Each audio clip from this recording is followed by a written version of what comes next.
كل ما نعيش بسوريا 4-5 أيام نقول الأمور تمام ترجع بيصير عرس.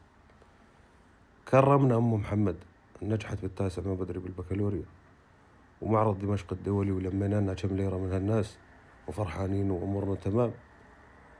اجى الازرق، طب مثل مرت الأب الازرق، بس ما لاقيش.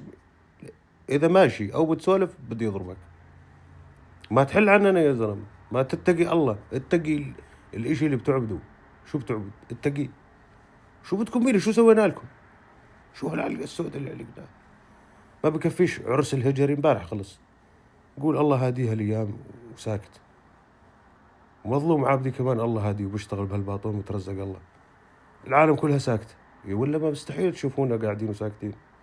لازم يصير في عرس بسوريا، لازم السوريين ينشغلوا، يصير في عندهم قصة يسولفوا فيها. يا علقة العلقة اللي علقناها، والله يا دوب فرحنا حتى كيفنا عمو محمد. والله ما بدري شو ربحت، أعطاها أبو محمد كأس. والله العظيم فرحانين وأمورنا طيبة. نزعوا مراقنا هذولا يا أخي، ما فيش حد يمون عليهم هذول الأزرق. نبوا عليهم يا أخي، بعثوا لهم ناس، وإحنا قاعدين بحالنا.